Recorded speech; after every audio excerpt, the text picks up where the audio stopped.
여러분, 대구 집값 늘 화제의 중심에 있죠.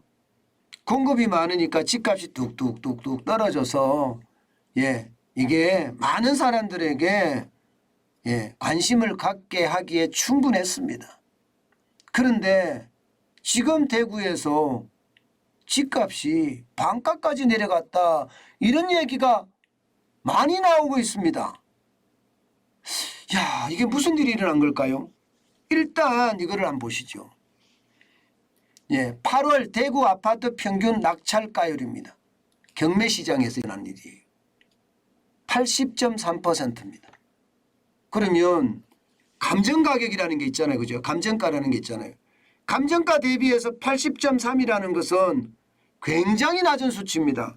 이 정도 수치면요, 2012년 9월 76.6% 이후로 지금 최저치입니다. 7월만 하더라도 81.5라서 그때도 낮다고 했는데 80.3까지 떨어지니까 와우, 이게 도대체 무슨 일이야, 이렇게 이야기할 정도입니다. 그 정도로 말입니다. 엄청나게 떨어집니다. 작년에 평균 대구의 낙찰가율은 109.2%였습니다. 많죠? 적지 않죠? 작년 9월에는 106.1까지 올라갔었고요. 10월에도 105.5%까지 올라갔습니다. 그런데 11월부터 꼬꾸라지기 시작합니다. 99.7로 꼬꾸라지더니 12월에는 95.1까지 꼬꾸라졌습니다. 급기야 3월에는요 85.2%까지 내려갔던 것이 8월에는 80.3%까지 떨어졌습니다. 물론 감정가격이 워낙 집값이 올랐기 때문에 높게 책정됐던 탓도 있다, 이렇게 전문가들은 이야기합니다. 그런데 최근에 이 쉽게 말하면 경매시장에 나오는 물건들은 그렇지도 않다는 거예요. 떨어진 가격으로 그대로 반영이 돼서 감정가가 책정이 됐다는 겁니다. 그러면 80.3%면 이게 여러분 적지 않은 충격을 줄 수 있다는 거예요. 무슨 이야기냐고요? 여러분 생각을 해보세요. 경매 낙찰가가 80.3%면 만약에 한 번 유찰되면요, 한 번 유찰되면 뚝 떨어지겠죠. 두 번 유찰되면요 또 떨어집니다. 예를 들어서 두 번 이상만 유찰이 되면 상황이 진짜 심각해지는 거예요.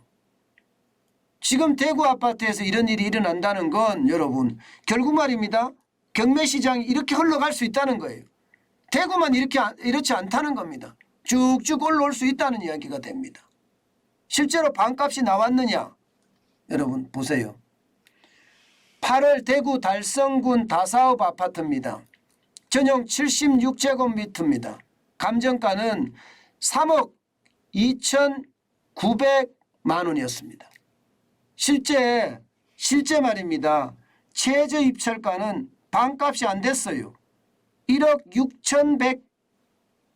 6,100만 원이었습니다. 1억 6,100만 원.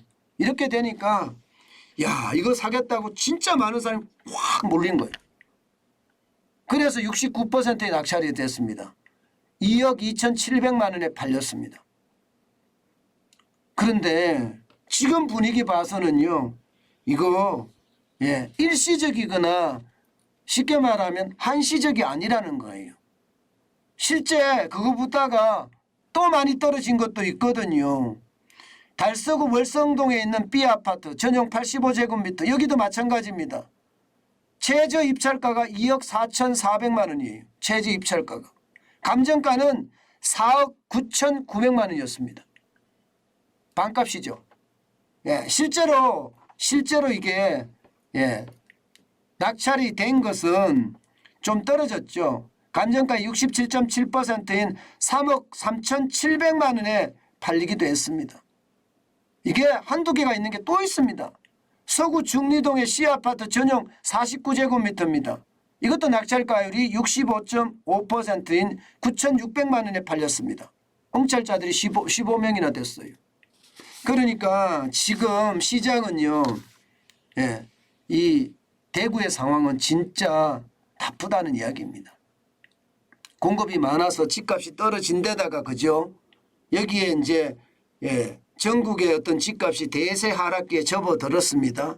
그러면서 경매시장에도 찬바람이 불은 거죠. 많은 사람들이 응찰을 하다가 이거 너무 비싸 안 할래 이렇게 되니까 유찰이 되는 거고, 한 번 유찰이 된 것 같고 부족하니까 두 번 유찰이 됐어요. 두 번 유찰이 되니까 집값이 감정가의 반값이 되어버리는 거예요. 반값이면 한번 해볼 만하지 하고 사람들이 들어가서 반값보다 조금 더 비싼 가격에 산다는 이야기예요.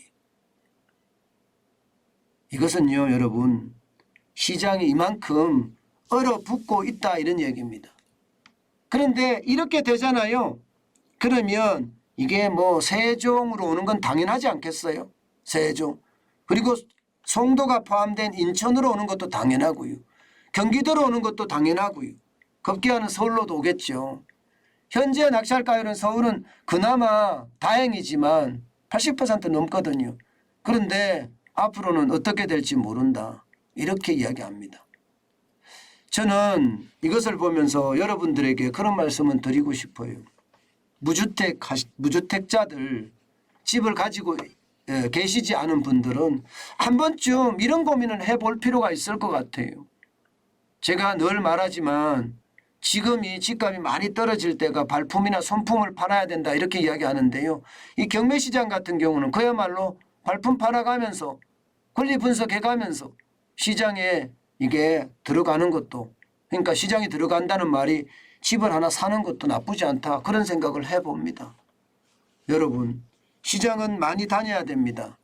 뭐 경매에 대한 생각은 많은 사람들이 부정적이긴 해요. 뭘 경매까지 해. 남이 망한 집을 내가 왜 사. 그렇게 이야기하지만 꼭 그렇지도 않습니다. 꼭 그렇지도 않습니다. 그러니까 여러분, 무주택자, 집이 없는 분들은 이제 시각을 좀 넓힐 필요가 있어요.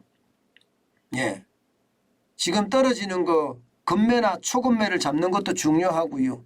또 경매에서 잡는 것도 굉장히 중요하지 않을까. 저는 그런 생각 진짜 많이 해봅니다. 그만큼 말입니다. 시장의 변화가 그 어느 때보다 상황이 나쁘다는 이야기입니다.